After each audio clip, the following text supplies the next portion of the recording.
जय श्री राम, हर हर महादेव। मैं अधिवक्ता बागेश श्रीवास्तव पुनः आप लोग के समक्ष उपस्थित हूँ नए ऊर्जा के साथ एक नया वीडियो लेकर। और हमें आशा है कि आप लोग भी ऊर्जावान होंगे।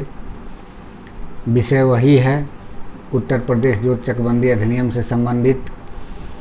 चूँकि हम लोगों ने पिछले कई वीडियो में देखा कि कैसे राज्य सरकार नोटिफिकेशन जारी करती है किसी डिस्ट्रिक्ट को या डिस्ट्रिक्ट के किसी एरिया को चकबंदी क्रियाओं के अधीन लाने के लिए, और उसमें क्या क्या प्रक्रियाएं अपनाई जाती हैं।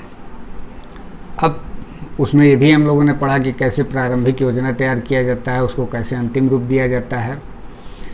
उसके बाद एक बात आती है कि जब ये सब कुछ हो जाता है तो उसका प्रभाव क्या होगा। तो प्रभाव में कई चीज़ें हैं कि प्रभाव के पहले भी उसमें कैसे कब्जा दिलाया जाएगा, फिर कब्जा प्राप्त होने के बाद कैसे प्रतिकर दिलाया जाएगा। इन सब चीज़ों की व्यवस्थाएं पुनः वो संचालक चकबंदी अधिकारी या सहायक चकबंदी अधिकारी या जो भी उसमें अधिकारीगण हैं वो लोग करेंगे। तो हमारा विषय है कि इसका जब अंतिम योजना तैयार कर लिया जाता है उसके बाद की प्रक्रिया क्या अपनाई जाती है।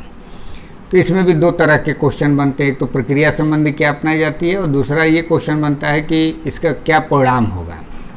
तो हम लोग इस वीडियो में देखते हैं कि इसका परिणाम क्या होगा, और उसके बाद फिर एक और वीडियो हम बनाएंगे, उसमें इसके बाद देखा जाएगा कि क्या प्रक्रिया है, ताकि आप लोग को समझने में आसानी होगा।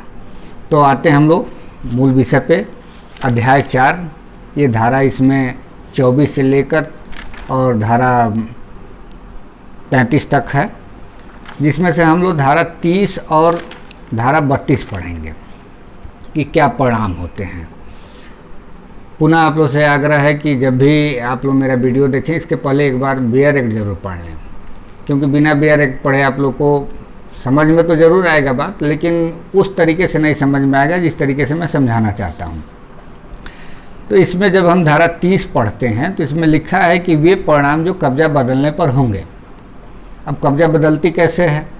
अभी हम लोगों ने पीछे देखा कि किसी व्यक्ति का चक यहाँ से उठाकर दूसरे जगह पे जहाँ उसका अच्छा चक हो या कोई बड़ा चक हो या जो सुविधाजनक वाला चक हो उसके साथ संघित कर दिया जाएगा। ये भी हम लोगों ने देखा कि सामान्य रूप से 3 चक एक साथ मिलाए जा सकते हैं, लेकिन किसी विशेष परिस्थितियों में 3 से अधिक भी हो सकता है। तो इन सब चीज़ों को हम लोगों ने देखा। अब जब एक चक से दूसरे चक पर स्थानांतरित हो जाता है तो क्या परिणाम होगा, ये इसी के बारे में ये धारा 30 बताता है। तो ये जब धारा 30 को हम लोग पढ़ते हैं तो इसमें पहला बात ये कह रहा है कि उस दिनांक से जब इस अधिनियम के उपबंधों के अनुसार कोई खातेदार अपने को प्रदिष्ट चक पर उसने कब्जा कर लिया है, निम्नलिखित परिणाम होंगे। यानी कि ये जो हम लोग अभी बाद के वीडियो में हम पढ़ेंगे कि 6 महीना के अंदर उसको कब्जा दिलाना होता है।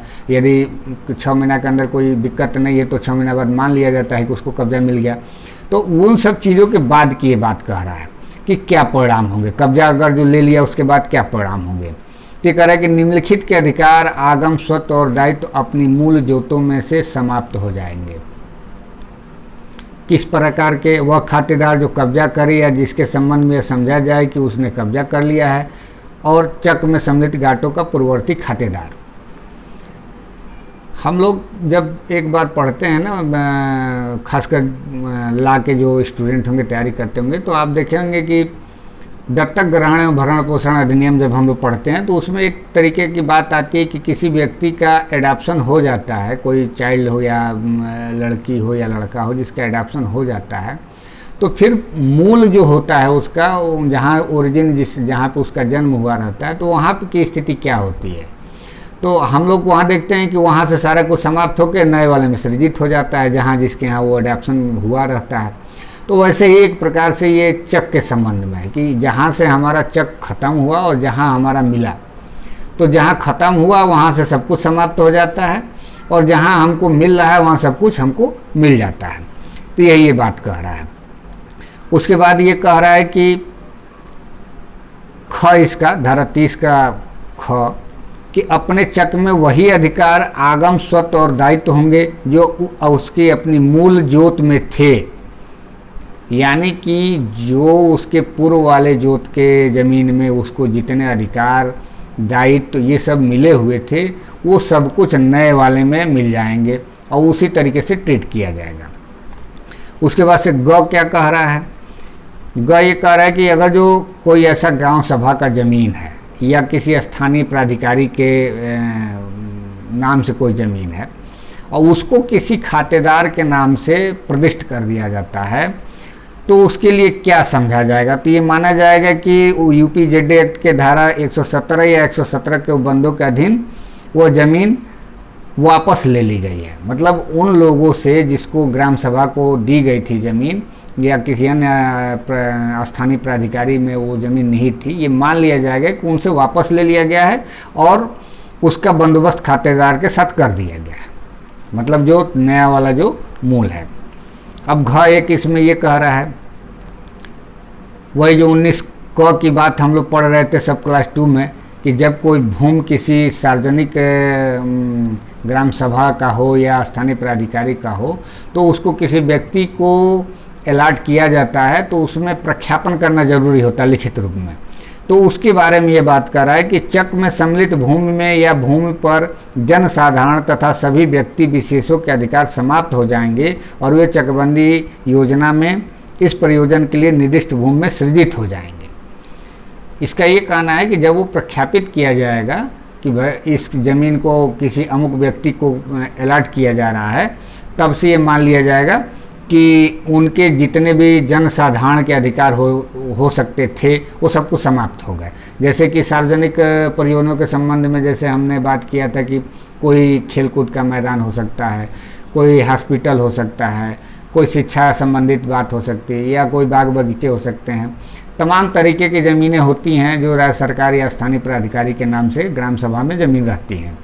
अब उन ज़मीनों को किसी व्यक्ति के को अलॉट कर दिया जाता है, प्रदिष्ट कर दिया जाता है चकबंदी के दौरान, तो फिर ये मान लिया जाएगा कि जनसाधारण का जो अधिकार होता था सार्वजनिक परियोजनों के भूमि पर वो सब कुछ समाप्त हो जाएंगे और जो इंडिविजुअल उस व्यक्ति को अलॉट किया गया है उसके अधिकार और कर्तव्य दायित्व उस पर अधिरोपित हो जाएंगे।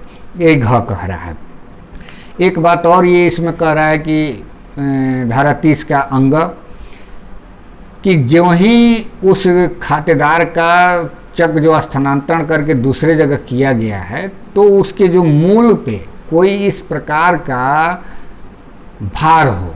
अब भार क्या हो सकता है, पट्टे के रूप में हो सकता है, बंधक के रूप में हो सकता है।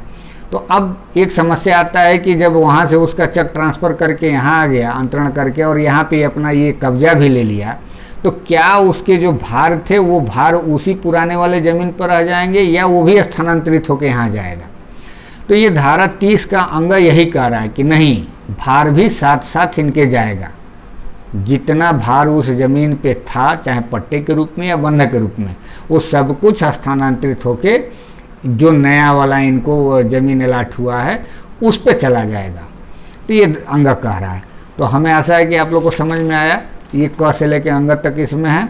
इसके बाद एक और धारा 32 कह रहा है कि इसमें जो चकबंदी के दौरान किसी भी व्यक्ति को जिसकी जो जोत है उसने अगर जो कोई अंतरण कर दिया, जैसे सेल आउट कर दिया अपने ज़मीन को, तो वो एक प्रकार से वैध होगा, उसमें कोई दिक्कत नहीं होगी। बस यही होगा कि उसका नाम खारिज करके जो व्यक्ति क्रेता होगा उसका नाम दर्ज हो जाएगा और वो उस पर मालिकाना हक अपने आप को स्थापित कर लेगा।